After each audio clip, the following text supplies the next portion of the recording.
Last week, our headline was Mayor de Blasio announcing that July 1st was his target for a big reopening day in New York City. We were aware at the time that it's Governor Cuomo's call on exactly when and how the state imposed limits on things like restaurant capacity are set. And sure enough, late yesterday morning, the governor swooped in and announced that July 1st would not be the date. He's really got May 19th in his sights. Yeah, look, we have become used to the governor and the mayor sort of sparring like this, but this is obviously a wider issue in many sense. This is the bottom line, though, that we're looking at now. Starting May 19th, there will be no more capacity limits in restaurants, bars, retail stores, gyms, offices, and theaters. But businesses are still required to comply with the 6 feet social distancing rules. That could serve to limit the number of people that can actually enter certain establishments. Exemptions to the 6 foot rule can be made for cases such as vaccinations and negative COVID tests, if that can be proven. So it's not a hard and fast 6 foot rule. Well, and the governor's office came out with some additional guidance yesterday and said, if a restaurant has put plexiglass dividers between tables, you don't necessarily need 6 feet there. So you will see changes. We're not talking about a immediate pre-pandemic, everything's back to the way it was. Certainly not, but this is a big change from what we've been used to seeing over the last year. Not every venue, of course, is going to be ready to turn that switch back on. Some crucial industries like Broadway are a good example of that. Broadway, for example, has a schedule. They have to produce a play before they can sell the play, so there's a schedule for them. But from a capacity point of view, they can all reopen on May 19th.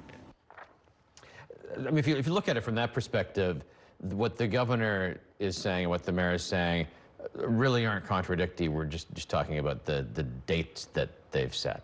Right, and it seems like it might almost be like a soft rollout considering all the rules that are in place, but obviously if we have more vaccinations in place and fewer cases by then, it would of course stand to reason that there would be fewer rules. So this is all sort of fluid right now, but last night on Inside City Hall, Mayor de Blasio told Errol Lewis that he is moving forward. But I think the important point now is let's focus on serving the people of New York City. Let's focus on bringing New York City back. That's where I'm going to put all my energy.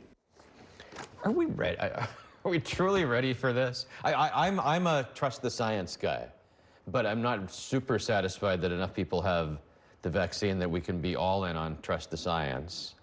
We know that enough people don't have the vaccine yet, but at least we have to show the confidence in the vaccine, and a little bit, you have to keep pushing it or else we're going to live in this sort of pandemic world forever. There's got to be a point, there's never going to be no risk. There's got to be a point when you take that leap, and then the question becomes, what point is that, and how quickly, how far do you plunge all at once? I'm in all that. I just thought that I was surprised that we were jumping in on May 19th with everything. And another point that both the mayor and governor point out is, you know, a lot of this comes down to personal responsibility. Get your vaccine, stay socially distanced, et cetera, and that will keep this whole move safer. But we actually spoke to some people in the business community about this. We spoke to the heads of the Hudson Square Business Improvement District and the Queens Chamber of Commerce, and both of them say that there will be this period of readjustment, that businesses have a feeling of excitement about what lays ahead. It's going to be something that people are going to have to feel out. We know we still have to wear masks when we're inside, but not outside.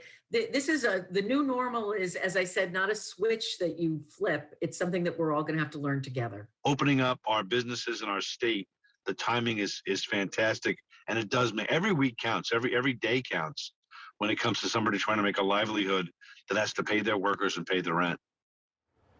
And of course, the easing of business restrictions comes in tandem with the subway being open overnight once again, which is becoming more necessary, obviously, both for customers and employees trying to get to work.